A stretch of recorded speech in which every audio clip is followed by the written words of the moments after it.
اور آپ صلی اللہ علیہ وسلم نے اپنی مثال دیتے ہوئے فرمایا وَأَنَا خَيْرُكُمْ لِأَهْلِي، اور میں تمہارے میں سے سب سے اچھا ہوں اپنے گھر والوں کو. انا خیرکم لأہلی، اور تم سب کی نسبت میں اپنے گھر والوں کے لیے سب سے اچھا ہوں.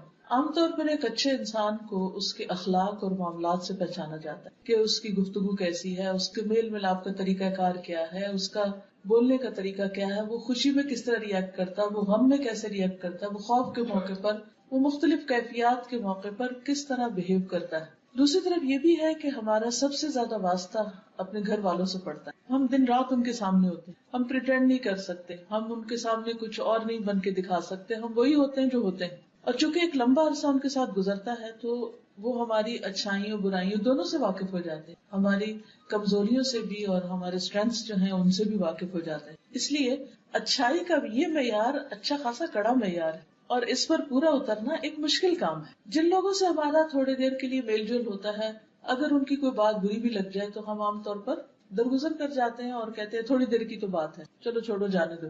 اگرچہ جب باتیں بری پختہ ہو جائیں تو وہاں بھی انسان کچھ نہ کچھ دوسرے کو تکلیف دے ہی دیتا ہے، لیکن خصوصی طور پر جب انسان کسی ایسے ماحول میں ہو کہ جہاں دن رات کا واسطہ ہے تو وہاں پر بہت ساری چیزیں برداشت کرنا بہت مشکل بھی ہو جاتا ہے. لیکن یہ ناممکن نہیں. اگر یہ ممکن نہ ہوتا تو نبی صلی اللہ علیہ وسلم یہ معیار نہ دیتے، یہ کرائیٹیریا نہ دیتے کہ کس طرح اپنے آپ کو پرکھو. حسن بصری کہتے ہیں کہ اللہ کے نزدیک پسندیدہ بندے وہ ہیں جو اپنے اہل و عیال کو سب سے زیادہ فائدہ پہنچانے والے ہیں. عموماً ہوتا یہ کہ جس کی طرف سے ہمیں تکلیف پہنچتی ہے پھر ہمیں اس کے ساتھ احسان کرنا بھی زیادہ مشکل لگتا ہے، اس کے ساتھ بھلائی کرنا بھی مشکل لگتا ہے. بڑی بڑی خیر و بھلائی تو کیا ہم ایک اسمائل پاس کرنا بھی اپنے لیے مشکل سمجھتے نہیں، جس سے گھر میں ناراضگی ہو، خصوصاً شوہر بیوی کے درمیان کے تعلقات، تو اس میں کتنا مشکل ہو جاتا ہے کہ اگر کوئی بات بری لگ گئی یا کسی بات پر ناراضگی ہو گئی تو پھر ہم دوبارہ جلدی سے اچھے ہو کر مسکراہٹ کا ہی صدقہ کر دیں. حالانکہ اگر اسی سے شروع کر لیں تو بہت سے معاملات آسان بھی ہو سکتے. اب یہ ہے کہ گھر والوں کے ساتھ اچھے معاملے یا ان کے حقوق کا خیال رکھنے کو سب سے بہترین اس لیے بھی بتایا گیا کہ ان کا حق ادا کرنا ہم پر فرض ہے.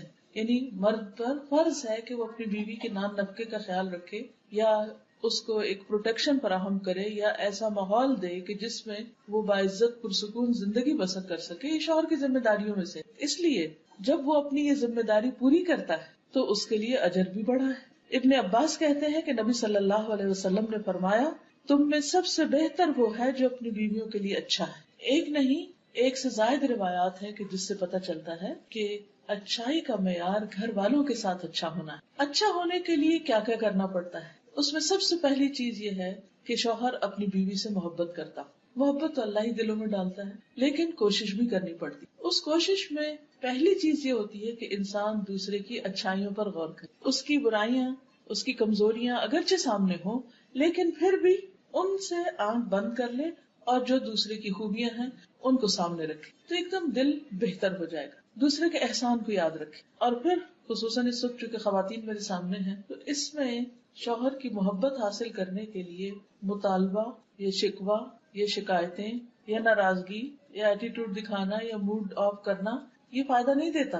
وہاں دل جیتنا پڑتا ہے. جہاں مرد پر لازم ہے کہ وہ اپنی بیوی سے محبت کرے، بیوی کے لیے بھی لازم ہے کہ وہ شوہر کو سب سے زیادہ امپورٹنس دے، سب سے زیادہ اہمیت دے، حتیٰ کہ شوہر کے معاملے میں والدین کی بات بھی نہ مانے. شوہر کا درجہ اتنا بڑا ہے. خرابی کہاں سے ہوتی؟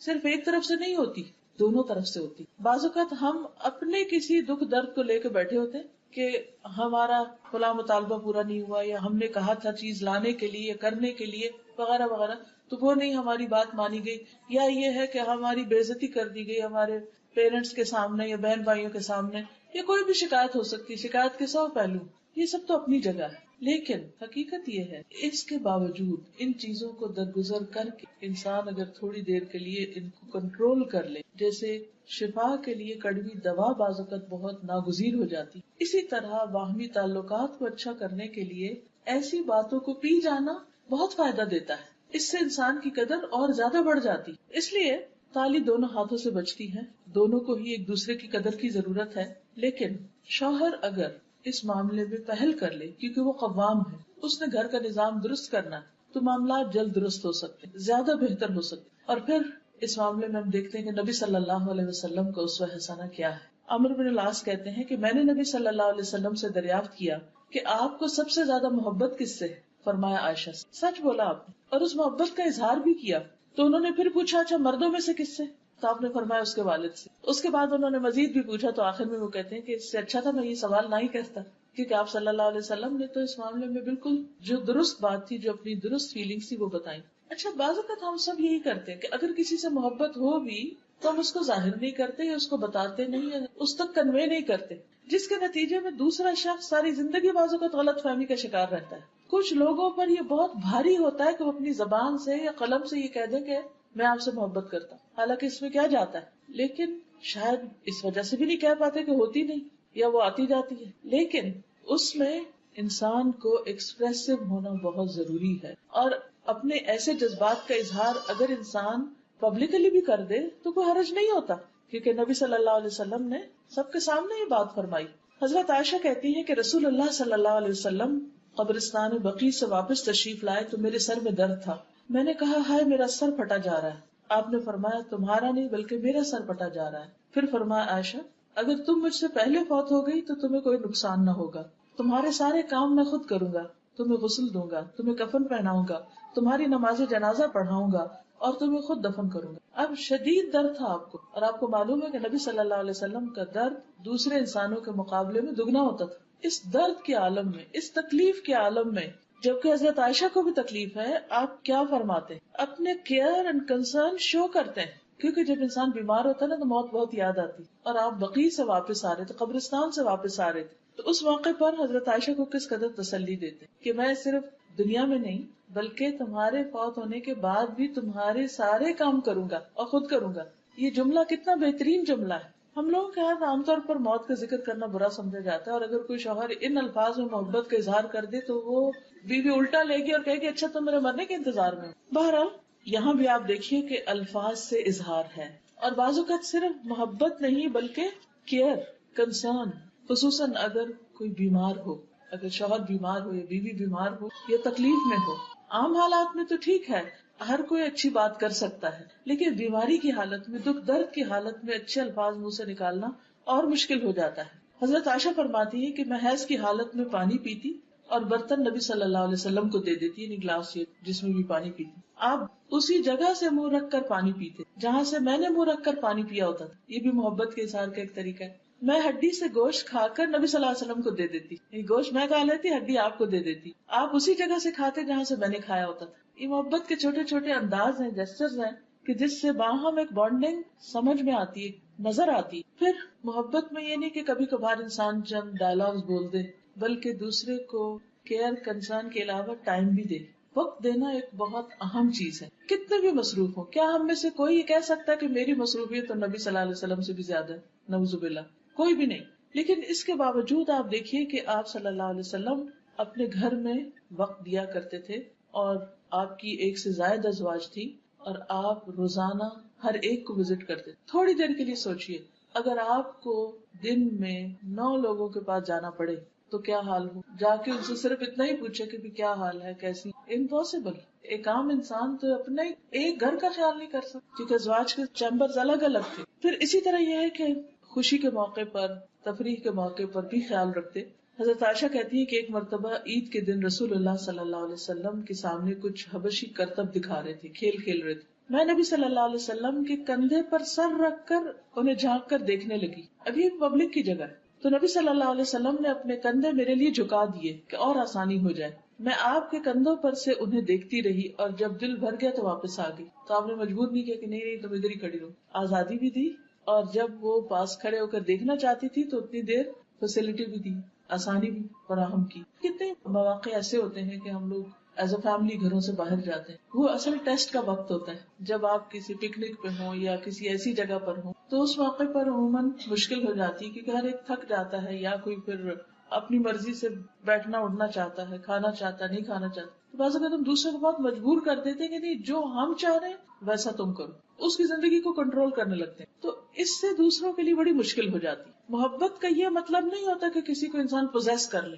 یہ کانسیپٹ بہت غلط ہے کہ اس کی آزادی چھین لے. ہم کیا چاہتے ہیں محبت میں کہ بس جس شخص سے ہم نے محبت کر لی وہ ہمارا غلام بن جائے.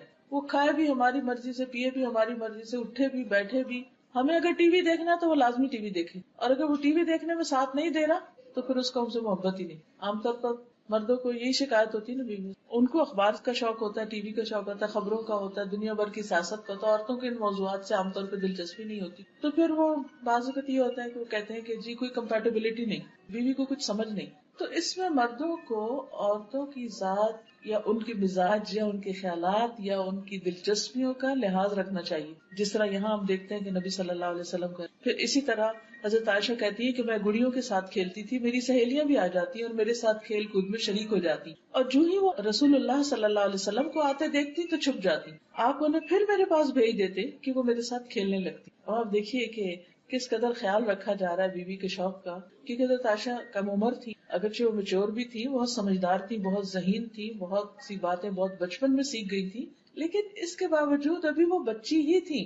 آپ نے دیکھا ہوگا نا کئی بچے بہت چھوٹی عمر میں قرآن حفظ کر لیتے ہیں اور بہت سمجھدار اور میچور ہو جاتے ہیں، لیکن وہ اپنا کام بھی کرتے ہیں، پھر تھوڑی دیر کے بعد کھیل کود میں بھی لگ جاتے ہیں. تو ہم ان سے کیا ایکسپیکٹ کرتے ہیں کہ بس اب یہ ہر چیز بڑوں کی طرح بہیو کرے؟ نہیں، ضروری نہیں ہوتا، کیونکہ ہر ایج کے کچھ تقاضے ہوتے ہیں، کچھ پسند اور ناپسند ہوتی، کچھ انسانی ضروریات ہوتی. نبی صلی اللہ علیہ وسلم سے بڑھ کر کون حکمت والا تھا اور کون نفس شناس تھا اور کون انسانوں کی ضروریات کا خیال رکھنے والا تھا، اور وہ اپنے گھر میں کیسے نہ رکھتے. ظاہر شوہر باہر سے آتا ہے تو وہ کیا چاہتا ہے کہ بیوی اس کو توجہ دے، بیوی اس میں دلچسپی لے، لیکن آپ آ کر بیوی کی دلچسپی کو دیکھ رہے ہیں کہ اس وقت وہ کھیل رہی ہے، اس کی دوستیں پاس ہیں تو وہ ان کو پاس ہونا چاہیے. اس سے ایک یہ بھی پتہ چلتا ہے کہ ایک عورت کو عام طور پر اپنی سہیلیوں میں، اپنی کلاس میٹس کے ساتھ، اپنی ہم عمر لڑکیوں کے ساتھ بات چیت گفتگو میں زیادہ مزہ آتا ہے بعض اوقات، یا وہ کہیں جانا چاہتی ہے یا کوئی سہیلی آنا چاہتی ہے. تو بہت دفعہ شادی کے بعد گھروں میں لڑائی جھگڑے اس لیے بھی ہو جاتے ہیں کہ شوہر ان کو کہیں جانے نہیں دیتے، کسی سے بات نہیں کرنے دیتے. اتفاق سے آج ہی ایک خاتون میرے پاس آئی ہوئی تھی تو کہنے لگی کہ میرے میاں شادی کے بعد 2 سال تک وہ نہ مجھے کہیں جانے دیتے، نہ فون پہ کسی سے بات کرنے دیتے. تو مجھے لگتا کہ میں تو پاگل ہو جاؤں گی، یعنی کہ کسی فیمیل فرینڈ کو بھی نہیں آنے دیتے. بعض اوقات ایسا بھی ہوتا ہے کہ خصوصاً اگر بچیاں باہر کے ملک میں شادی ہو کر جائیں، وہ بھی باہر سے ہی آئیں گی، وہاں نہ رشتے دار ہوتے ہیں نہ کوئی اور جان پہچان کے لوگ ساتھ، آس پاس بھی نان مسلم بعض اوقات نیبرہڈ میں ہوتے ہیں، ان کے کلچر میں بہت فرق ہوتا ہے، ان سے ملنا جلنا مشکل ہوتا ہے. انسان کی فطرت میں ہے کہ وہ دوسروں کے ساتھ گھلے ملے، مل جل کے رہے، دوسروں کے ساتھ میل ملاقات اس کا رہے، کیونکہ مردوں کے لیے تو باہر بہت سا ایکسپوجر ہوتا ہے، اور کچھ نہیں تو 5 وقت اگر وہ مسجد نماز پڑھنے جاتے ہیں تو وہیں اپنی بہت سی باتیں شیئر کر لیتے ہیں. تو اسی طرح خواتین کو بھی ضرورت ہوتی ہے کہ وہ اپنی ہم جنس خواتین کے ساتھ گفتگو کریں، کیونکہ عموماً عورتیں زیادہ بولتی. بعض تحقیقات سے یہ بات پتہ چلتی کہ ایک عورت کو دن میں کم از کم 70,000 لفظ بولنے ہوتے جب جا کے اس کی سیٹسفیکشن ہوتی. اب جب تک وہ بول نہیں چکتی تو وہ چپ نہیں بیٹھ سکتی، اسے بولنا ہے کسی. مرد عموماً خاموش طبع ہوتے ہیں، ایکسیپشنل کیسز الگ ہیں. اب جو مرد گھر میں آتے ہیں تو وہ تو بولتے نہیں ہیں، اب وہ سارے دن کی انتظار میں بیٹھی، شوہر گھر ہے، شوہر آئے گا، کھانا کھائے گا، وہ اخبار اٹھائے گا، سو جائے گا، اس کو تو اتنی باتیں نہیں آتی. اور اگر وہ باہر کی شیئر بھی کرے گا تو وہ بیوی کی دلچسپی کی نہیں. تو یہ عورت کی ایک بہت فطری ضرورت ہے کہ وہ اپنی جیسی، اپنی پسند کی، اپنے مزاج سہیلیوں کے ساتھ بات چیت کرے، کیونکہ وہ کپڑے کی بھی کرے گی، زیور کی بھی کرے گی، ریسیپی شیئر کرے گی، وہ بچوں کے مختلف مسئلے مسائل بھی ڈسکس کرے گی، اور اس سے اس کی مینٹل گروتھ ہوتی ہے، میچورٹی ہوتی ہے. اس کے کام کی نوعیت کے اعتبار سے اس کی یہ ضرورت ہوتی ہے. تو جو شوہر اپنی بیویوں کو ہر طرف سے بند کر لیتے ہیں، اپنے ہی کنٹرول میں رکھتے ہیں، حتیٰ کہ بعض اوقات ماں باپ سے بھی نہیں ملنے دیتے، یہاں تک بھی ظلم دیکھا گیا ہے، خاص روک دیا جاتا ہے کہ نہیں ماں باپ سے بھی نہیں ملنا. تو اب کیا ہوتا ہے، بیوی کا نروس بریک ڈاؤن ہوتا ہے، اس پہ فٹس پڑنے لگتے ہیں، وہ بیمار ہونے لگتی ہے، وہ ڈپریشن میں آنے لگتی ہے، اور اس سے اور معاملات خراب ہوتے ہیں. اس لیے ہر معاملے میں اعتدال ضروری ہے. اور کوئی بھی خاتون کسی خاتون سے صرف شوہر کی یا سسرال کی برائیاں کرنے کے لیے دوستی کر لے، دیکھیے وہاں تو یہی ہوتا ہے نا کہ اٹھایا فون اور کہا آج ساس نے یہ کیا، فلاں نے یہ کیا، فلاں نے یہ کیا. یہ بھی انتہائی غلط ہے، یہ رویہ بھی سخت ناپسندیدہ ہے. تو دونوں ہی طرف سے اعتدال ضروری ہے. پھر اسی طرح نبی صلی اللہ علیہ وسلم اس حد تک خیال رکھتے تھے کہ کبھی کبھار دوڑ بھی لگاتے تھے حضرت عائشہ کے ساتھ. حضرت عائشہ کہتی ہے کہ وہ ایک سفر میں نبی صلی اللہ علیہ وسلم کے ساتھ تھی، میں نے آپ کے ساتھ پیدل دوڑ لگائی اور میں جیت گئی. پھر میرا جسم بھاری ہو گیا کچھ، میں نے آپ کے ساتھ پھر دوڑ لگائی، اس مرتبہ آپ جیت گئے. تو آپ نے فرمایا آج کی یہ جیت پچھلی ہار کا بدلہ ہے، یعنی میں نے بدلہ لے لیا، مذاق میں کہا۔ تو اب آپ دیکھیے کہ آج کے دور میں کوئی بھی مذہبی شخص یا دیندار شخص، اس سے یہ توقع نہیں کی جا سکتی کہ وہ اپنی بیوی کے ساتھ کہیں دوڑ لگائے یا کسی کھیل میں شریک ہو یا اس کو کھیل دکھائے۔ عموماً جب ہم دین کی طرف آتے ہیں تو ہم یہ سمجھتے ہیں کہ شاید دین صرف نماز روزے کا نام ہے، اور یہ جو دنیا کے معاملات ہیں یہ شاید اس کا حصہ نہیں، حالانکہ اگر ان کو بھی حدود کے اندر رہ کے کیا جائے تو یہ بھی عبادت ہے، کیونکہ نبی صلی اللہ علیہ وسلم کی سنت کی پیروی میں ہوں گے نا۔ پھر اسی طرح یہ ہے کہ نبی صلی اللہ علیہ وسلم حضرت عائشہ کے آرام کا بہت خیال رکھتے تھے، کیونکہ عموماً جھگڑے فساد لڑائیاں چھوٹی چھوٹی باتوں پر ہوتے۔ اگر آپ کسی سے پوچھیں نا کہ میاں سے لڑائی تو کس بات پر ہوئی، جب میرے پاس کوئی اس طرح کا معاملہ لے کر تو میں کہتی کہ کیا مسئلہ کیا تھا، اور آپ یقین کریے کہ 90% چھوٹی سی کوئی بات ہوتی ہے جس سے کوئی معاملہ خراب ہو جاتا ہے۔ مثلاً اگر بیوی سو رہی ہے اور شوہر نے دھڑ سے دروازہ بند کر دیا تو وہ اٹھتے ہی سوئے سوئے غصے میں بولنا شروع کر دے گی، وہ غصے میں بولے گا، نیند خراب ہوگی، اٹھ کے ایک طرف چلا جائے گا، وہ دوسری طرف۔ تو یہ چھوٹے چھوٹے لڑائی جھگڑے جو ہیں یہ گھر کے ماحول کو خراب کر دیتے۔ حضرت عائشہ کہتی ہیں کہ نبی صلی اللہ علیہ وسلم میرے پاس میری باری کی رات میں تھے، آپ نے کروٹ لی اور اپنی چادر اوڑھ لی اور جوتے اتارے اور ان کو اپنے پاؤں کے پاس رکھ دیا اور اپنی چادر کا کنارہ اپنے بستر پر بچھایا اور لیٹ گئے، اور آپ اتنی ہی دیر ٹھہرے کہ آپ نے گمان کر لیا کہ میں سو چکی ہوں۔ آپ نے آہستہ سے اپنی چادر لی اور آہستہ سے جوتا پہنا، آہستہ سے دروازہ کھولا اور باہر نکلے، پھر دروازے کو آہستہ سے بند، یعنی ہر چیز آہستہ سے، جوتے آہستہ سے اتارے، جوتے آہستہ سے پہنے، دروازہ آہستہ کھولا، دروازہ آہستہ بند، آہستہ سے باہر نکلے۔ کتنے شوہر اور بیوی ہیں جو سوتے ہوئے ایک دوسرے کے لیے اتنے کیئرنگ ہو کہ دوسرا شخص سو رہا ہے تو مجھے اس کو ڈسٹرب نہیں کرنا۔ کچھ لوگوں کو نیند بڑی مشکل آتی ہے، کچھ کو نیند ایک دفعہ کھل جائے تو ان کو دوبارہ نیند نہیں آتی، کئی طرح کے نفسیاتی مسائل ہوتے ہیں۔ تو ایسی صورت میں دوسرے کا لحاظ رکھنا اور دوسرے کو اپنی ذات سے تکلیف نہ دینا، یہی گھریلو زندگی میں خوشحالی کا راز ہے۔ پھر اسی طرح آپ دوسروں کو بھی اس بات کی تلقین کرتے تھے کہ عورتوں کے ساتھ نرمی کا سلوک کیا جائے۔ حضرت انس کہتے ہیں کہ نبی صلی اللہ علیہ وسلم اپنی ازواج مطہرات کے پاس تشریف لائے، اونٹ ہانکنے والا اونٹوں کو تیز ہانک رہا تھا، جیسے کوئی ڈرائیور تیز ڈرائیو کر رہا ہو، جھٹکے لگ رہے ہیں اور دھکے پڑ رہے ہوں۔ اس کا نام انجشا تھا۔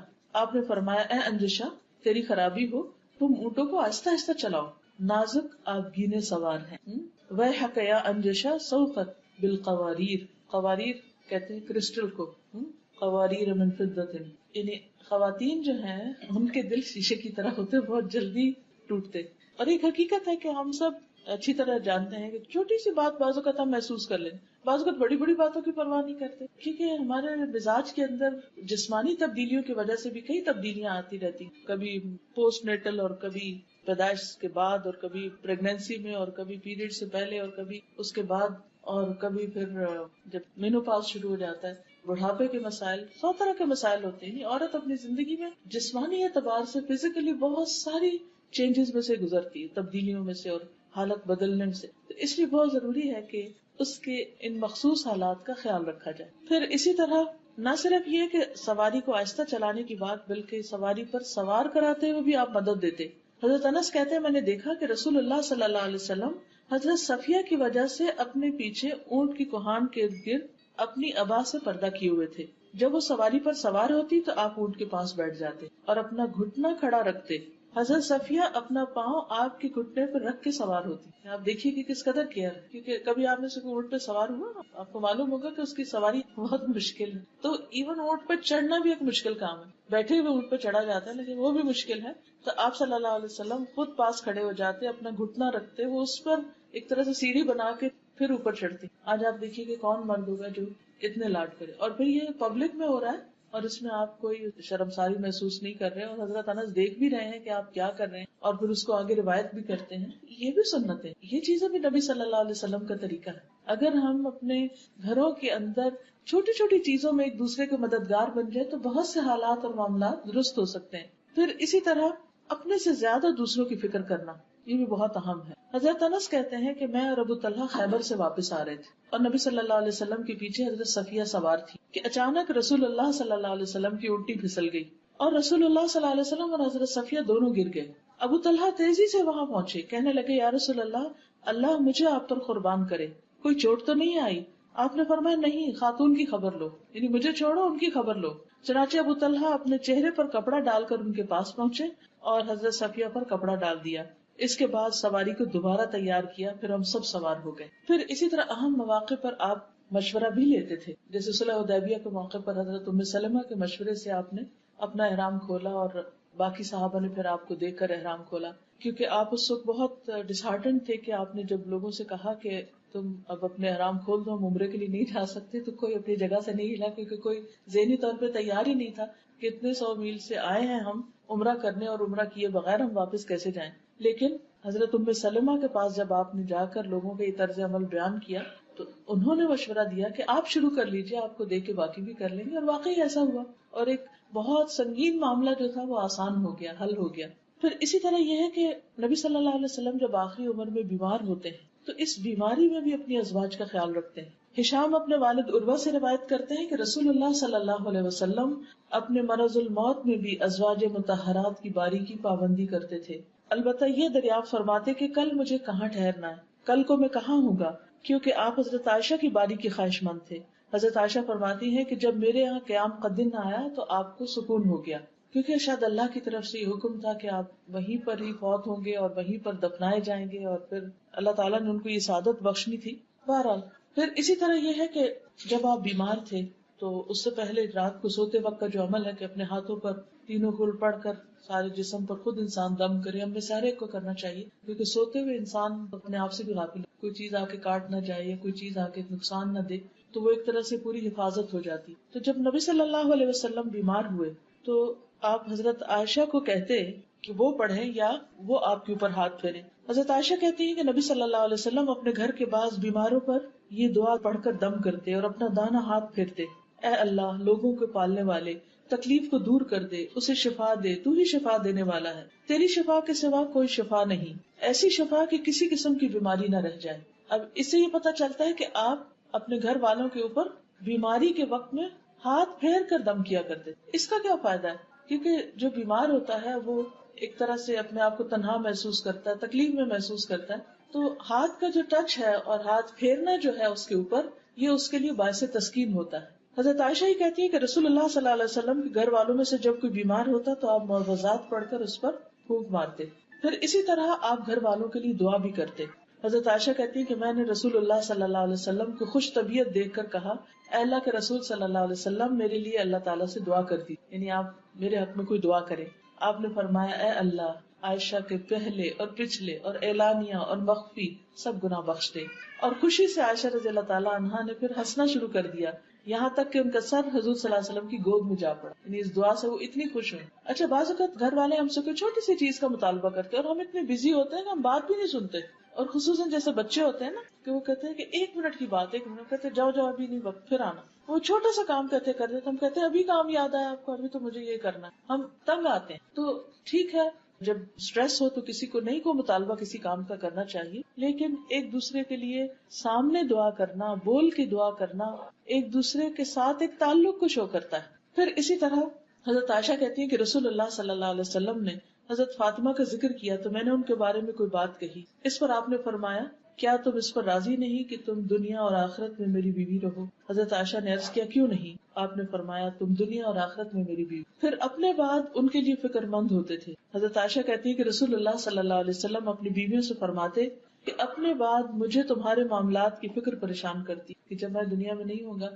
چونکہ وہ دوبارہ شادی بھی نہیں کر سکتی تھی اور اکثر کے والدین بھی نہیں تھے، اور حضرت ام سلمہ کی اولاد تھی لیکن باقی سب کی تو اولاد نہیں تھی، تو انہیں فکر ہوتی تھی کہ ان کو کون لک آفٹر کرے گا. فرمایا اور تم پر صبر کرنے والے ہی صبر کریں گے، یعنی تمہارے ساتھ اچھا سلوک کریں گے. لیکن ہم دیکھتے ہیں کہ ایک کے بعد ایک ازواج مطہرات نیکی کے کام کرتے، خیر اور بھلائی کے ساتھ وقت گزار کے دنیا سے رخصت ہوئی. پھر یہ کہ آپ اپنی ازواج کا نان نفقے کا خیال رکھتے تھے. حضرت عمر کہتے ہیں کہ بنو نذیر کے باغات وغیرہ ان اموال میں سے تھے جن کو اللہ تعالیٰ نے اپنے رسول کو بغیر لڑے دے دیا تھا.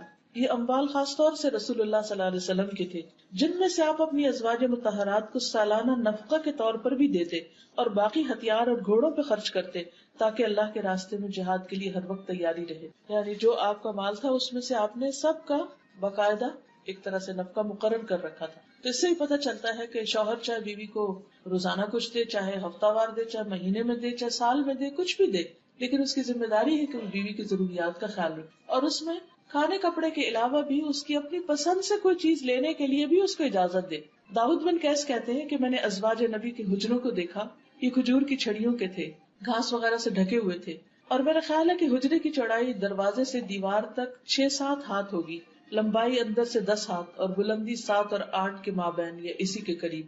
بس اتنے گھر تھے. پھر اسی طرح گھر والوں کے لیے اچھا ہونے کا مطلب صرف یہ نہیں کہ ان کو عیاشی کرائی جائے یا ان کے ساتھ صرف اچھا اخلاق برتا جائے، بلکہ ان کے ساتھ اچھا ہونے کا مطلب یہ کہ ان کی آخرت کی بھی فکر ہو. بعض اوقات ہم ان کی دنیا کا اتنا خیال رکھنے لگتے ہیں کہ پھر ان کی آخرت بھول جاتے ہیں. تو حقیقی خیر خواہ اور مخلص اپنے بچوں کا، اپنی بیوی کا وہی ہو سکتا ہے جو ان کی آخرت کی فکر کرے. ہم سب کو بھی اپنا اپنا جائزہ لینا چاہیے کہ ہم اپنے بچوں کی یا گھر والوں کی دنیا کے لیے تو بہت غمگین ہوتے ہیں، اس کی تو بہت فکر کرتے ہیں، لیکن عام طور پر آخرت کے بارے میں غافل ہو جاتے ہیں کہ وہ کس طرف جا رہے ہیں. اور کیوں؟ ہم کہتے ہیں یہ مائنڈ کریں گے، یہ برا نہ مان جائیں. اگر شادی شدہ اولاد ہو تو ہم کہتے ہیں کہ ہم سے میل ملاپ ہی نہ ختم کر دیں، آنا ہی نہ چھوڑ دیں، تو اس لیے ہم ان کو نصیحت نہ کریں. بس ٹھیک ہے جس حال میں ہمیں اپنی شکل دکھاتے رہیں. نہیں، وہ ناراض ہو یا خوش ہو، کچھ بھی ہو، ان کی آخرت کی فکر کرنا ضروری ہے، لازم ہے. چھوٹے بھی ہوں تب بھی، بڑے بھی ہوں تب بھی، عمر کے ہر حصے میں ضروری. اور اس کے لیے آپ دیکھیں کہ نبی صلی اللہ علیہ وسلم نے جہاں نان نفقہ مقرر کیا وہاں گھر والوں کو قناعت کی عادت بھی ڈالی اور اس کے ساتھ جائز فرمائشوں کو پورا بھی کیا. حضرت جابر کہتے ہیں کہ رسول اللہ صلی اللہ علیہ وسلم نرم دل آدمی تھے. حضرت عائشہ جب بھی آپ سے کسی چیز کی فرمائش کرتی تو آپ اس کو پورا کر دیتے تھے. اب دوسری طرف یہ یاد رکھیے کہ حضرت عائشہ کی فرمائشیں کوئی ناجائز نہیں ہوتی تھی. کسی بھی عورت کو اپنے شوہر کی وسعت سے بڑھ کے اس سے فرمائش نہیں کرنی. جتنا وہ کماتا ہے جتنی اس کی وسعت ہے، کیونکہ جیسے نان نفقے کے علاوہ مہر کے بارے میں بھی قرآن مجید میں کیا بتایا گیا، علی الموسع قدرہ وعلی المقتر قدرہ. وسعت والا اپنے اندازے کے مطابق خرچ کرے اور تنگ دست اپنے اندازے کے مطابق. پھر اسی طرح آپ دیکھیے کہ نبی صلی اللہ علیہ وسلم صرف ازواج نہیں بلکہ ان کی جو سہیلیاں تھیں ان کا بھی خیال رکھتے، خاص طور پر حضرت خدیجہ رضی اللہ تعالیٰ عنہا. حضرت عائشہ کہتی ہے کہ جب آپ بکری ذبح کرتے تو آپ فرماتے کہ اس کا گوشت خدیجہ کی سہیلیوں کو بھی بھیج دو. یعنی وہ تو دنیا میں نہیں، ان کی بہن ایک تو تھی حالہ، لیکن سہیلیوں کا بھی اپنا ایک مقام. والدین کے ساتھ صلہ رحمی میں سے ایک بات یہ ہے کہ والدین کے دوستوں کے ساتھ بھی اچھا سلوک کیا جائے. عام طور پر ہم جب بڑے ہو جاتے ہیں، اپنے مسائل اور بچے اور گھر بار شروع ہو جاتا ہے، تو ہم ایسے رشتوں کو اور ایسے تعلقات کو بھول جاتے ہیں. ٹھیک ہے اگر قریب ہوں تو انسان زیادہ بھی دیکھ سکتا ہے، لیکن اگر دور دراز بھی ہوں، مثلاً آپ کسی خاص شہر میں گئے ہیں اور وہاں آپ کے والدین کے کوئی رشتے دار ہیں، دوست ہیں، تو آپ کو ان سے ملاقات کی کوشش کرنی چاہیے. بھلے سال میں ایک دفعہ، 5 سال میں ایک دفعہ یا کبھی کبھار ہی، لیکن کوشش کرنی چاہیے، کیونکہ صلہ رحمی جو ہے وہ انسان کی عمر بڑھاتی، انسان کے رزق میں برکت کا باعث ہے. حضرت انس کہتے ہیں کہ نبی صلی اللہ علیہ وسلم کے پاس کوئی چیز لائی جاتی تو آپ فرماتے فلاں عورت کو دے آؤ، جو حضرت خدیجہ کی سہیلی تھی، فلاں عورت کو دے آؤ، وہ خدیجہ سے محبت کرتی تھی. سوچئے کہاں تک کیئر اور کنسرن ہے. حضرت عائشہ کی سہیلیوں کو تو کھیلنے کے لیے کہتے تھے کہ آپ آؤ اور کھیلو. حضرت خدیجہ جو فوت ہو چکی تھی ان کی سہیلیوں کو ہدیے وغیرہ بھجوایا کرتے تھے. پھر اسی طرح یہ ہے کہ حد الوسع گھر کا ماحول خوشگوار رکھنے کی کوشش کرتے تھے. پھر گھر کے کام کاج میں تعاون کرتے تھے. گھر والوں کے لیے انسان یا کسی کے لیے بھی بہتر اسی وقت ہو سکتا ہے جب وہ اس کے کاموں میں مددگار ہو. اگر کوئی شخص آپ کے کاموں میں آ کے الٹا رکاوٹ ڈال دے اور کہ مجھے آپ سے بہت محبت ہے لیکن بس آپ میرے پاس بیٹھے رہے، کام کوئی نہ کرے، یہ کس قسم کی محبت؟ یہ تو دشمنی جو محبت کے نام پہ کی جا رہی ہے، دوسرے کو بیکار کر کے رکھ دیا جائے. کیونکہ بعض لوگ جب آ جائے تو نہ وہ خود کچھ کرتے نہ کرنے دیتے. اس کے برعکس بہت سے لوگ ایسے ہوتے ہیں کہ جو دوسروں کا بہت خیال رکھتے ہیں اور ان کے کاموں میں لگ جاتے ہیں. نبی صلی اللہ علیہ وسلم حالانکہ مردوں کے اوپر فرض تو نہیں ہے کہ گھر کے کام کریں، لیکن وہ گھر آ کر آرام سے بیٹھ نہیں جاتے اور صرف آرڈر نہیں کرتے رہتے تھے، اچھا چائے لے آؤ، پانی لے آؤ، فلاں لے آؤ. بیوی کو خادمہ کی طرح نہیں ٹریٹ کرتے تھے. اسود کہتے ہیں کہ میں نے حضرت عائشہ سے پوچھا نبی صلی اللہ علیہ وسلم اپنے گھر میں کیا کیا کرتے تھے؟ انہوں نے کہا آپ اپنے گھر کے کام کاج یعنی گھر والوں کی خدمت کیا کرتے تھے اور جب نماز کا وقت ہوتا تو فوراً کام چھوڑ کر نماز کے لیے چلے جاتے. آپ دیکھیے کہ کچھ چیزیں ایسی ہوتی ہیں کہ جو کسی محبت بڑھانے یا اچھے تعلقات کے لیے، اچھے بول، کھانا پینا مہیا کرنا، دوست احباب کے ساتھ میل جول، سوشلائزنگ، یہ سب چیزیں بھی. لیکن اس کے ساتھ ساتھ جو بہت اہم بات ہے کہ ضرورت کے وقت مدد بھی. ہمارے یہاں تو اگر کوئی مرد گھر میں تھوڑا سا بھی کام کرے تو وہ زن مرید کہلانے لگتا ہے، یا پھر وہ کرتا ہی نہیں ہے کہ دوسرے کہیں گے کہ دیکھو ہم اپنے گھر میں تو نہیں کرتا تھا، بیوی آئی ہے تو سب کام کرنے. کیونکہ کئی دفعہ لڑکے ماں باپ تو فار گرانٹیڈ لیتے ہیں. اور ماں باپ کی محبت بھی ایسی ہوتی ہے، کہتے ہیں اچھا تم بیٹھو میں خود ہی کر لوں. لیکن جب انسان کی شادی ہوتی ہے تو پھر ذمہ داریاں بیٹی کی بھی بڑھ جاتی ہیں، بیٹے کی بھی بڑھ جاتی ہیں. تو ایسی صورت میں اگر وہ اپنی کسی ذمہ داری کو پورا کرنے کے لیے بچے کو اٹھا لیا یا بیوی کا کوئی کام کر دیا یا اس کو باہر کہیں لے گیا یا اس کا کوئی خیال رکھا، تو دوسرے گھر والوں کو بھی اس کے اوپر تعاون کرنا چاہیے. ہمارے یہاں عام طور پر اس کو مائنڈ کیا جاتا ہے، یعنی پاکستانی کلچر میں، تو یہ درست نہیں ہے. حضرت عائشہ سے کسی نے پوچھا کہ رسول اللہ صلی اللہ علیہ وسلم گھر میں ہوتے تو کیا کرتے تھے؟ انہوں نے کہا کہ نبی صلی اللہ علیہ وسلم بھی انسانوں کی طرح انسان تھے. وہ اپنے کپڑوں کو صاف کرتے تھے، بکری کا دودھ دو لیتے اور اپنے کام خود کرتے. ایک اور روایت میں آتا ہے آپ جوتا سلائی کر لیتے، قمیص کو خود پیبند لگاتے اور فرماتے جس نے میری سنت سے اعراض کیا وہ مجھ سے نہیں. یعنی اس چیز کو بھی انہوں نے اپنی سنت بتایا کہ اپنا کپڑا استری کر لیں یا اپنے کپڑے نہانے کے بعد فرش پر پھینکنے کی بجائے واشنگ باسکٹ میں ڈالیں. یہ چھوٹے چھوٹے کام. عموماً آپ دیکھیے کہ یہ جو چھوٹی چھوٹی چیزیں ہوتی ہیں بعض اوقات بیویاں انہی سے بہت خوش ہو جاتی. مثلا شوہر نے صبح اٹھ کر اپنا کمبل خود طے کر دی تو آپ دیکھیں گے کہ بیوی کے دل کا حال کیا ہوگا.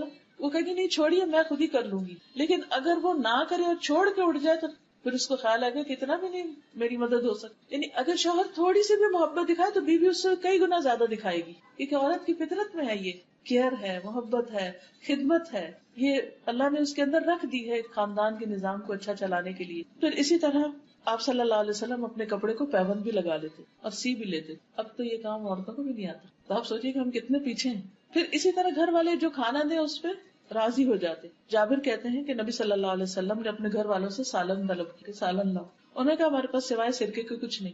آپ نے سرکہ منگوا لیا، اس سے روٹی کھانی شروع کر دی. فرمانے لگے بہترین سالن سرکہ، بہترین سالن سرکہ. اچھا اب آپ دیکھیے دوسری طرف کیا ہوتا ہے، سبزی لا کے بھی نہیں دی، پیسے بھی نہیں دیے، گیس کا بل نہیں پے کیا وہ بھی کٹ گئی، اور اگر کھانا نہیں بنا تو بھی ذمہ دار. یعنی اسباب ریسورسز فراہم نہیں کیے اور پھر بھی انڈرسٹینڈنگ نہیں کہ بھئی اس کا قصور نہیں. یعنی بعض اوقات ایسی ایکسپیکٹیشن ہوتی ہے کہ ہر قیمت پر ہر صورت میں کرنا ہی کرنا ہے، جہاں سے مرضی کرو. اور ان عورتوں پر تو بہت ہی رحم آتا ہے جو بیچاریاں سارا دن محنت کر کے آتی ہیں اور شوہر پیسے چھین کے نشہ کرنے لگے. ابو ہریرہ کہتے ہیں کہ نبی صلی اللہ علیہ وسلم نے کبھی کسی کھانے میں عیب نہیں نکالا، کبھی کسی کھانے میں عیب نہیں نکالا. اگر آپ کو پسند ہوتا تو کھا لیتے ورنہ چھوڑ دیتے. پھر اسی طرح مشکل وقت میں بیوی کو دلاسا دینا، اس کے آنسو پوچھنا، یہ بھی نبی صلی اللہ علیہ وسلم کی سنت سے ملتا ہے. حجۃ الوداع کے موقع پر حضرت صفیہ کا اونٹ بدک گیا اور وہ رونے لگی.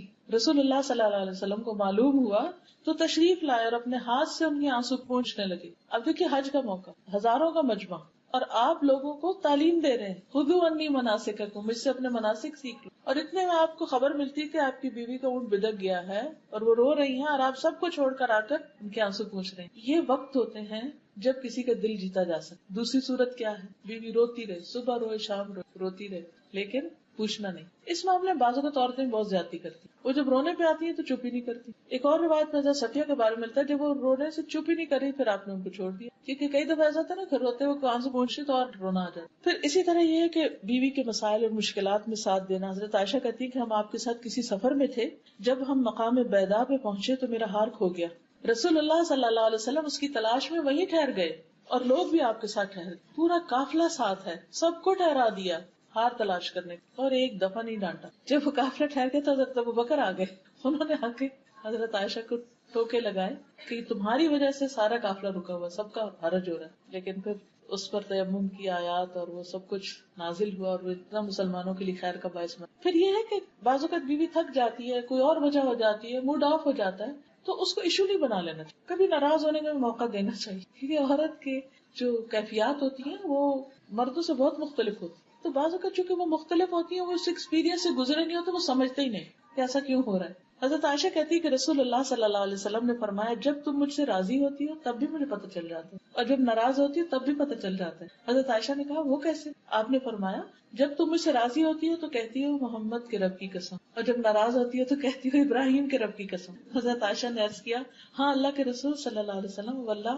میں صرف آپ کا نام ہی چھوڑتی، یعنی صرف زبان سے نہیں بولتی، اندر تو میرے محبت ہوتی. پھر اسی طرح یہ ہے کہ گھر والوں کو مسائل کا حل پیش کیا کرتے. عام طور پر مرد حضرات باہر کے مسئلے مسائل سن کے اتنے گھبرائے ہوتے ہیں کہ گھر آ کے وہ کوئی مسئلہ نہیں سننا چاہتی، اور بعض اوقات بیوی اکیلی ہی الجھتی رہتی ہے، وہ سارا کچھ لے لے کے اپنے دل میں دفن کرتی رہتی ہے کیونکہ کوئی سننے والا نہیں، کوئی حل کرنے والا نہیں. لیکن نبی صلی اللہ علیہ وسلم کا طریقہ یہی ہے کہ جب بھی کوئی مسئلہ پیش آیا تو آپ نے اس کا حل تلاش کیا اور مل کے حل سوچا. تو خوشگوار ازدواجی زندگی کے لیے یہ بہت ضروری ہے کہ گھر کے اہم مسائل میں میاں بیوی باہم مشورہ کریں اور اکیلے فیصلے نہ کریں. یہ جو اکیلے فیصلے کر لینے ہوتے ہیں نا، بیوی کو بتائے بغیر یا شوہر کو بتائے بغیر خود ہی کو ڈیسیژن لے لیا، اس سے بھی بہت ناراضگیاں پیدا ہوتی ہیں، اس سے بھی بہت خرابیاں پیدا ہوتی ہیں، کیونکہ دوسرا شخص سمجھتا ہے کہ میری کوئی اہمیت ہی نہیں. پھر بیوی کے والدین کو شکایت نہ لگانا، کیونکہ بہت دفعہ ایسا ہوتا ہے نا کہ چھوٹی سی کوئی بات ہوئی تو فوراً بتایا کہ بھی آپ کی بیٹی ایسی اور ایسی. لیکن یہ ایک نوبل کیریکٹر ہوتا ہے کہ گھر کے معاملے گھر میں ہی طے کر لیے. حضرت عمر کہتے ہیں کہ ایک دن میں کچھ سوچ رہا تھا کہ میری بیوی نے مجھ سے کہا، بہتر ہے اگر تم اس معاملے کا فلاں حل کرو، یعنی اس معاملے کا فلاں طرح حل کر لو. میں نے کہا تمہارا اس میں کیا کام، یعنی تم مجھے کیوں مشورہ دے رہی، معاملہ مجھ سے متعلق ہے، تم کون ہو دخل دینے والی. میری بیوی نے اس پہ کہا، خطاب کے بیٹے تمہارے اس طرز عمل پہ حیرت ہے، تم اپنی باتوں کا جواب برداشت نہیں کر سکتے. تمہاری بیٹی حفصہ تو رسول اللہ صلی اللہ علیہ وسلم کو بھی جواب دیتی، ایک دن تو اس نے آپ کو غصہ بھی دلایا تھا. یہ سن کر حضرت عمر کھڑے ہو گئے، چادر اوڑھ کے حفصہ کے گھر پہنچ، فرمایا بیٹی کیا تم رسول اللہ صلی اللہ علیہ وسلم کی باتوں کا جواب بھی دیتی ہو، یعنی وہ شوہر ہے اور اللہ کے رسول ہیں، یہاں تک کہ ایک دن تم نے نبی صلی اللہ علیہ وسلم کو دن بھر ناراض رکھا. حفصہ رضی اللہ عنہا نے عرض کیا، ہاں اللہ کی قسم ایسا ہوا. سچ بولنے والے لوگ تھے نا، ہاں ایسا ہوا، ہم آپ کو کبھی جواب بھی دیتے ہیں. تو عمر رضی اللہ عنہ نے کہا، جان لو میں تمہیں اللہ کی سزا اور اس کے رسول کی ناراضگی سے ڈراتا ہوں، آئندہ ایسا مت کرنا. لیکن نبی صلی اللہ علیہ وسلم نے خود کبھی بھی جا کے نہیں حضرت عمر کو بتایا کہ دیکھو تمہاری بیٹی کیسی ہے. پھر بیوی کی تربیت اور اصلاح کا کام جو ہے وہ چونکہ مرد کی ذمہ داری ہے. قرآن مجید میں اللہ تعالیٰ فرماتے ہیں، یا ایھا الذین آمنوا قوا انفسکم واہلیکم نارا، اے لوگوں جو ایمان لائے ہو اپنے آپ کو اور اپنے گھر والوں کو آگ سے بچاؤ. تو اس میں براہ راست خطاب مردوں سے ہی ہے. سیکنڈ نمبر پر پھر بیوی کی ذمہ داری آتی ہے، کیونکہ کلکم راعٍ وکلکم مسئول عن رعیتہ. بیوی بھی بچوں کے بارے میں نگران ہے، شوہر بھی بیوی اور بچوں کا نگران ہے، تو ان سے اس کی جواب دہی ہوگی. لیکن خاص طور پر شوہر کا فرض بنتا ہے کہ بیوی کی تربیت کرے، اس کو ادب سکھائے اور پھر نرمی اور اچھے اخلاق کی تعلیم دے.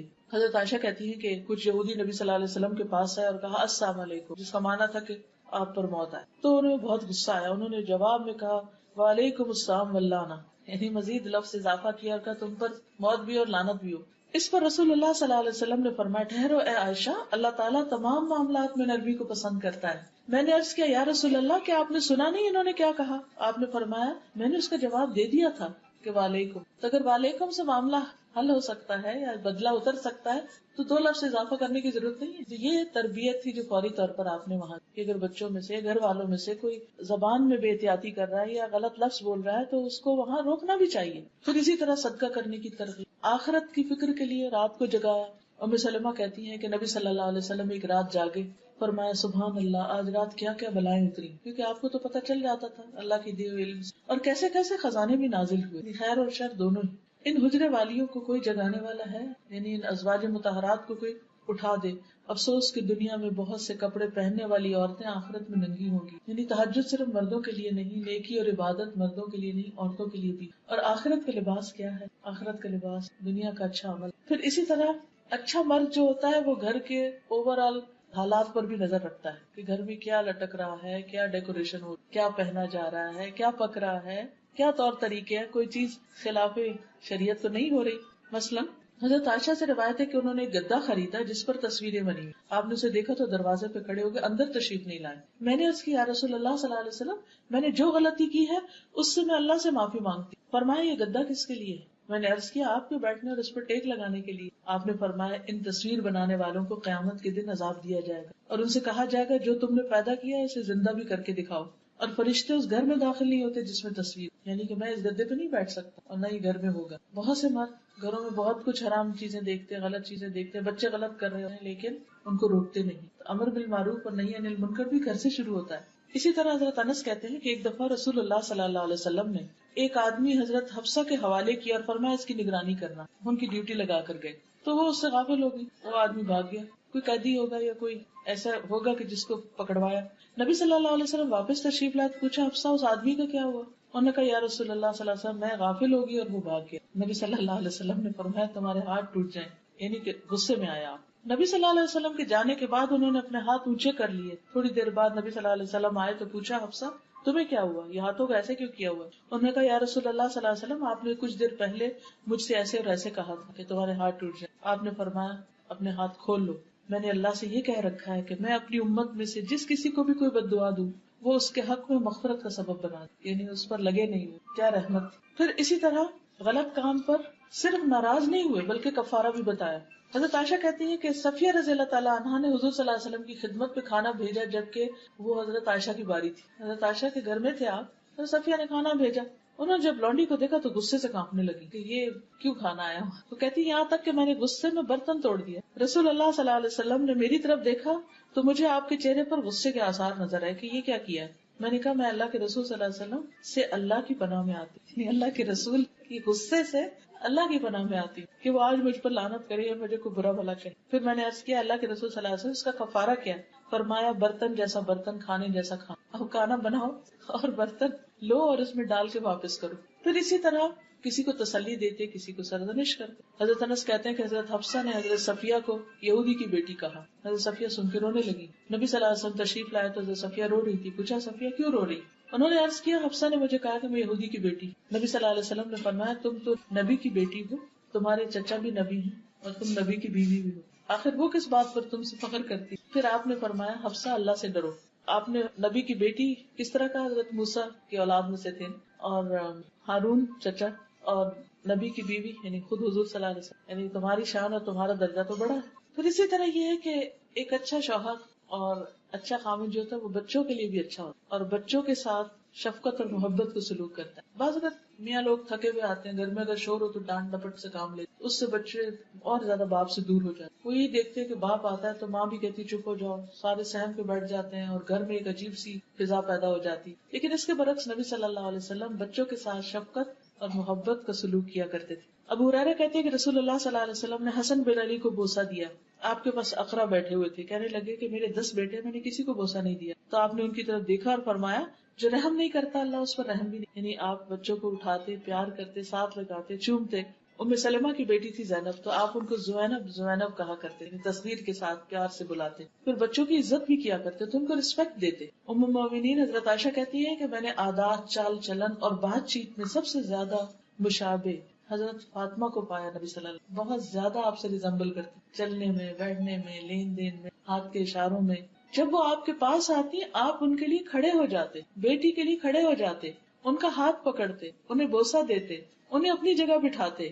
جب آپ ان کے ہاں جاتے تو وہ اٹھ کر آپ کی طرف بڑھتی تھی، آپ کا ہاتھ پکڑتی، بوسہ دیتی اور آپ کو اپنی جگہ بٹھاتی. یہ تھا باپ بیٹی میں محبت کا تعلق. آج آپ دیکھیے کہ ہمارے گھروں میں کیا واقعی بیٹیوں کے ساتھ ایسا سلوک کیا جاتا ہے؟ یا امت کے مرد بھی اپنی بیٹیوں کے ساتھ یہ سلوک کریں؟ اگر نہیں تو فکر کی بات، کیونکہ یہ بھی آپ کی محبت کی شرط ہے کہ آپ کے طور طریقے بھی اختیار کیے جائیں. پھر نمازیوں کو کندھے پہ چڑھا لیتے. حضرت امامہ کے بارے میں آتا ہے، حضرت زینب کی بیٹی تھی. آپ نماز میں ہوتے تو ان کو بٹھا لیتے اپنے کندھے پر، رکوع پہ جاتے تو اتار دیتے، جب کھڑے ہوتے پھر چڑھا لیتے. حالانکہ آپ امامت کر رہے ہوتے تھے. بچے نماز کی حالت میں آپ کی پشت پہ سوار ہو جاتے اور آپ اپنا سجدہ لمبا کر دیتے تھے جب تک وہ اٹھتے نہیں تھے. بڑے بچوں کو بھی پیار سے اپنی چادر کے نیچے گھسا لیتے تھے. جیسے ایک دفعہ آپ نے حضرت حسن حسین کو چھپایا اور حضرت علی آیا تو آپ نے ان کے اوپر بھی اپنا کپڑا کر دیا. لیکن اس کے ساتھ ساتھ ان کو ادب بھی سکھاتے، یعنی صرف پیار ہی نہیں، لاڈ ہی نہیں، بلکہ تمیز بھی سکھائی. حضرت عمر بن ابی سلمہ کہتے ہیں کہ میں بچہ تھا اور میں آپ کی پرورش میں تھا، تو میں جب کھانا کھاتا تو سارے برتن ہاتھ گھماتا تو آپ فرماتے کہ بسم اللہ پڑھ کے کھاؤ، اپنے آگے سے کھاؤ اور دائیں ہاتھ سے کھاؤ. یعنی بچے اگر کھانے کی میز پر بدتمیزی کر رہے ہیں یا صحیح سے نہیں کھا رہے تو صرف ماں کا فرض نہیں کہ بیچاری کانشیس ہو کے اور تکلیف اٹھائے اور بار بار وہ اس کی اصلاح کرے، بلکہ باپ کو بھی اس وقت اپنا رول پلے کرنا چاہیے. پھر اسی طرح یہ کہ حلال حرام کی تمیز. حضرت حسن نے ایک مرتبہ کھجور اپنے منہ میں لے لی تھی تو آپ نے اس کو کہا کہ یہ صدقہ کی کھجور ہے اور اس کو کہہ کے نکلوا دیا. پھر اسی طرح بچوں سے محبت کو بھی اعلان کہتے ہیں. آپ فرماتے فاطمہ میرے جسم کا ٹکڑا ہے، اس لیے جس نے اسے ناحق ناراض کیا اس نے مجھے ناراض کیا. پھر داماد کے ساتھ آپ کا معاملہ بہت اچھا تھا، حضرت علی رضی اللہ تعالیٰ عنہ کے ساتھ. پھر حضرت ابو العاص کے ساتھ آپ ان کی تعریف کرتے تھے. آپ نے بنی عبد شمس یعنی بنی امیہ میں سے اپنے داماد ابو العاص کا ذکر کیا اور اس کی تعریف کی اور خوب کی. پھر آپ نے فرمایا اس نے مجھ سے بات کی تو سچی کی، وعدہ کیا تو پورا کیا. پھر اسی طرح حضرت علی رضی اللہ تعالیٰ عنہ ایک دفعہ حضرت فاطمہ سے ناراض ہو کر تو مسجد میں جا کے سو گئے تو آپ صلی اللہ علیہ وسلم فوراً اٹھے اور خود جا کر ان کو تلاش کیا. دیکھا تو وہ زمین پر لیٹے ہوئے ہیں اور ان کے جسم پر مٹی بھی لگ چکی ہے. تو رسول اللہ صلی اللہ علیہ وسلم ان کے جسم سے دھول کو جھاڑ رہے تھے اور فرما رہے تھے اٹھو ابو تراب، اٹھو ابو تراب. یعنی یہ نہیں کیا کہ بیٹی کی بیعت کے باتیں سننے لگے کہ اچھا پھر وہ ناراض ہوئے تو کیوں تم بھی ناراض ہو جاؤ، یا نہیں تمہاری پرواہ کرتے تو آؤ میں تم سے اتنی محبت کرتا ہوں گھر واپس آ جاؤ. یہ محبت نہیں ہوتی. عام طور پر ہم انتہائی درجوں پہ پہنچ جاتے ہیں کہ بس ٹھیک ہے اگر یہ بات ہے پھر اس کے بعد معاملہ ختم. دیکھیے ہم سب انسان ہیں، غلطیاں ہوتی ہیں، کمی بیشی ہوتی ہے، لیکن یہ رشتے بہت پیارے رشتے ہوتے ہیں. ان کا ایک لحاظ احترام رکھنا چاہیے اور ہر بات میں انتہا درجے پہ نہیں پہنچنا چاہیے. پھر ایک اچھا شوہر جو ہوتا ہے، ایک اچھا مرد جو ہوتا ہے، وہ اپنے خادموں کے ساتھ بھی اچھا ہوتا ہے، سروٹس کا بھی خیال رکھتا ہے. اب آپ دیکھیے کہ حضرت انس جو ہیں وہ 10 سال آپ کے پاس رہے اور وہ کیا کہتے ہیں کہ کبھی آپ نے اف تک نہیں کی، یعنی مجھے ڈانٹا نہیں، کبھی مجھ سے ناراض نہیں ہوئے، کبھی میرے پہ سختی نہیں کی. اور کبھی کبھی وہ بچے تھے تو جو کام نہیں بھی کرتے تھے تو آپ ان کے اوپر سختی نہیں کرتے تھے، پیار سے دوبارہ یاد دلا دیتے. جیسے بچوں کو کام کرنا کہتے اچھا کرتے پھر بھول جاتے ہیں، پھر ہم ڈانٹتے اچھا تم نے سنا نہیں تھا. حضرت انس کہتے ہیں کہ میں 9 سال آپ کی خدمت میں رہا، مجھے نہیں یاد کہ آپ نے کبھی مجھ سے کہا کہ تم نے ایسا ایسا نہیں کیا، اور نہ کبھی کسی چیز کے بارے میں مجھ پر عیب لگایا. پھر کسی کام کے غلط ہونے پہ ملامت نہیں کرتے تھے. حضرت انس کہتے ہیں کہ میں نے نبی صلی اللہ علیہ وسلم کی خدمت کی، اس دوران اگر مجھے کسی کام کا حکم دیا اور مجھ سے لیٹ ہو گیا یا وہ کام نہیں کر سکا تو آپ نے مجھے کبھی ملامت نہیں کی. اگر اہل خانہ میں سے کوئی شخص ملامت کرتا تو آپ فرماتے اسے چھوڑ دو، اگر تقدیر میں یہ کام لکھا ہوتا تو ضرور ہو جاتا، یعنی ٹیک اٹ ایزی. اگر نہیں کر سکا تو اللہ کا حکم نہیں تھا، یعنی اس سے معاملے کو ٹال دیتے تھے، آسانی کر دیتے تھے اس کے لیے، بے وجہ روک ٹوک نہیں کرتے تھے. ایک یہ چیز بچوں کی کریٹیوٹی کو مار دیتی ہے. ہم اپنے گھروں کو اتنا ایک بت خانہ بنا کے رکھ دیتے ہیں کہ ہر طرح کے اس میں ڈیکوریشن پیس سجا دیتے ہیں، پھر بچہ ہاتھ لگانے اس کو پکڑ پکڑ کے روکتے، پھر بچے کو روکتے، پھر بچے کو روکتے. اس بچے کی جو آگے بڑھنے کی صلاحیت ہے وہ ختم ہو جاتی. تو اپنے گھروں کو چائلڈ فرینڈلی بنائیں، ان چیزوں کو ہٹا دیں اور بچے کو آزادی دیں، یا پھر ان کو تمیز سکھائیں اور وہ ہاتھ نہ لگائیں. آپ نے دیکھا کہ کچھ گھروں میں سب کچھ رکھا ہوتا ہے اور بچے ٹرین ہو جاتے ہیں کہ نہیں اس چیز کو نہیں کھیلنا،